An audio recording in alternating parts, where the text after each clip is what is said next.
अस्सलाम वालेकुम जी। आज हमारे साथ मौजूद हैं तलहा बेग जो कि बड़े ही मशहूर सोशल वर्कर भी हैं और हेल्पर वेलफेयर के नाम से इनकी बात ये अच्छी एक NGO है जिस पे ये लोगों की बड़ी खदमत भी करते हैं। और तलहा बेग ने आज से कुछ टाइम पहले हमारे शाह प्रॉपर्टी बैंक विज़िट किया था और तमाम डिटेल्स जो है वो इकबाल भाई ने तलहा को तमाम डिटेल्स गाइड की। जो मास्टर प्लान है वो गाइड किया जो कि फेडरल गवर्नमेंट का प्रोजेक्ट है, LER की लियारी एक्सप्रेसवे रीसेटलमेंट प्रोजेक्ट। उसके बाद तलहा ने कुछ प्लॉट्स हमसे परचेज़ किए और परचेज़ करने के बाद फिर इनके नाम पे ट्रांसफ़र करवाए।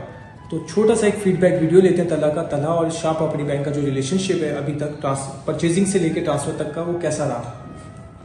बिस्मिल्लाहिर्रहमानिर्रहीम। मैं तलहा बेग एक सोशल एक्टिविस्ट हूँ और इमरान भाई से मेरी कुछ टाइम पहले एक फ़ोन पर बात हुई और आज मैंने शाह प्रॉपर्टी बैंक विजिट किया।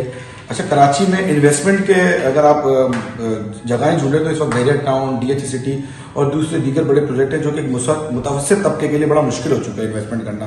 तो LER की लियारी एक्सप्रेसवे रीसेटलमेंट प्रोजेक्ट जो है ये फेडरल गवर्नमेंट का एक प्रोजेक्ट है जिसको कराची के अंदर लॉन्च किया गया मुशर्रफ साहब के ज़माने में।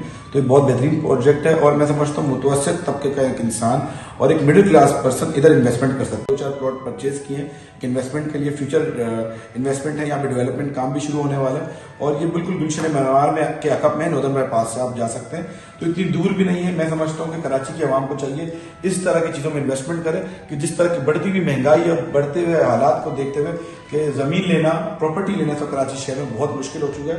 तो आप लोग इन्वेस्ट करें, आए यहाँ पे इन्वेस्टमेंट करें। और शाह प्रॉपर्टी बैंक के साथ जो हमारा ताल्लुक है, इनके डॉक्यूमेंटेशन बहुत क्लियर होते हैं, इनकी लीगल टीम इनके साथ काम कर रही है, इसमें कोई फ्रॉड और या चीटिंग का कोई अनासर मौजूद नहीं है। तो इस वजह से मैंने खुद भी इन्वेस्टमेंट की है और मैं अपने दोस्तों को और आवाम को रिकमेंड करूंगा कि इधर इन्वेस्टमेंट करें। बहुत अच्छा प्रोजेक्ट है और खासकर शाह प्रॉपर्टी बैंक के साथ करें क्योंकि इनके डॉक्यूमेंटेशन में कोई मेरे ख्याल से मिसहैप नहीं आता। थैंक यू बहुत बहुत। जी सर।